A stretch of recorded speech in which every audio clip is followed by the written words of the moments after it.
Comment s'est déroulée cette première journée d'audience? Alors, le procureur a tout fait pour essayer de convaincre les juges que les deux accusés devaient rester en prison. Il a affirmé qu'il pourrait prendre la fuite grâce à une foule de supporters, hein, ce sont les termes de l'accusation, une foule de supporters qui le soutiennent. Le procureur a aussi déjà annoncé que s'il devait être libéré, eh bien, il ferait appel de la décision.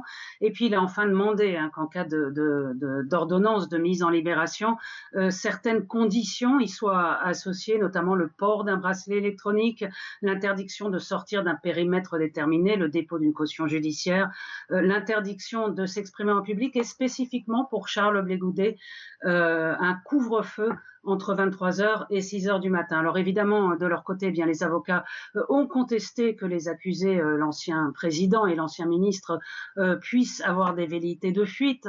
Et ils ont évoqué aussi le lieu potentiel où il pourrait être mis en libération provisoire, mais cette partie-là des débats s'est tenue à huis clos.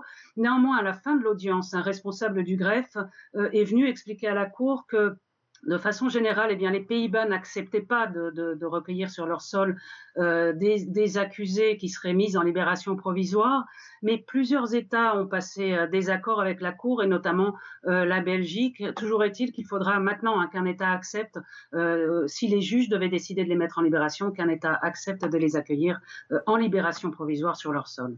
Et à quelle suite peut-on s'attendre?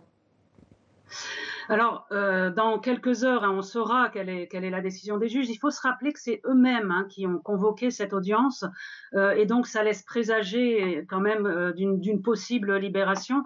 Soit on aura la décision demain matin, il y a une audience planifiée à 10h30 à la cour à La Haye, soit cette décision sera rendue dans le courant de la semaine prochaine. Alors, comme je vous le disais tout à l'heure, hein, le procureur a déjà annoncé que si une telle décision de libération devait être prononcée, eh bien, il ferait appel. Donc, il faudra savoir dans ce cas-là si cet appel est suspensif, hein, d'une éventuelle décision de mise en libération. Faut pas oublier qu'on est toujours en cours de procès, hein, puisque en novembre dernier, si vous vous souvenez, les avocats avaient plaidé leur demande d'acquittement en faveur des deux accusés, que cette demande est toujours en délibéré et que la décision devrait pas tomber avant plusieurs mois.